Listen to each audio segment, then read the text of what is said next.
The old man paints his life on plastic, a life that would have been filled with pomp if the circumstances had turned out differently. Andrew Romanoff was born a Russian prince, Every duke and earl and peer is raised in a castle. That's usually a recipe for a grand life. But today he lives quietly with his wife Inez in a seaside town north of San Francisco. All that remains of his royal past is baking at 300 degrees. Distant memories shriveling on shrinky-dinks. Well, it is really cool, man. I enjoy it and have fun doing it. Those tiny pictures illustrate a fascinating memoir about a boy who would be king in a country that did not want one. The British royals, despite their generosity, generally kept their distance. Andrew's parents fled to England during the Russian Revolution. His grandfather was one of the last Czars. His great-uncle, the British King George V, took them in. One day, Prince Andrew was riding his bicycle around the castle grounds when he happened upon the young Princess Elizabeth, who would later become queen. He bumped her bike. I said, "Excuse me, I'm so sorry I bumped into you, and goodbye." And so her dad, the king, called your dad, the prince, and said, "Look, when we're around, keep the kid out of the garden." there you go. Fortunately, Windsor Castle has lots of places a kid can find some fun. Oh, His indeed. family We took used to him go and have a mushroom great hunting. time.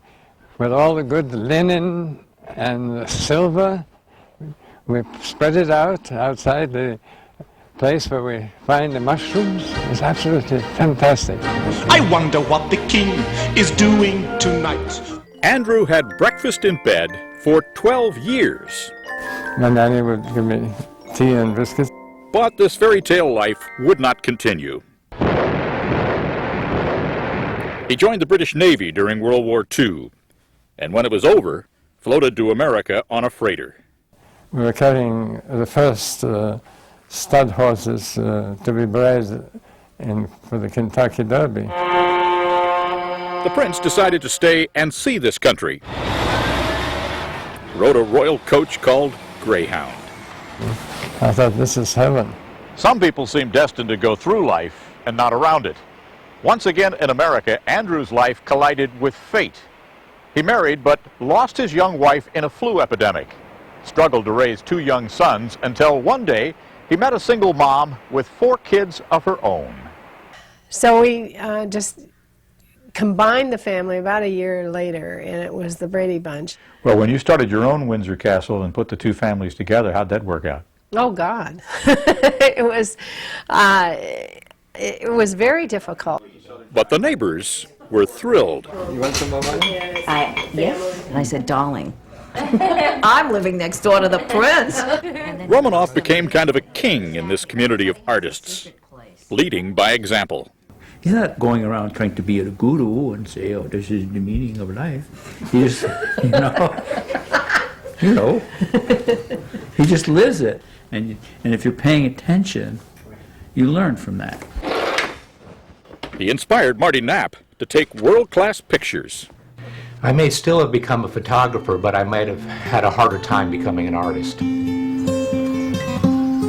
If Andrew Romanoff had not chosen to live like us, tending lives as he does his garden. What did you gain with the loss of a crown? Independence, a life of freedom, living in the United States. And at 84, nobility that's been earned and not a right of birth. For today, Bob Dotson, NBC News, with an American story in Inverness, California.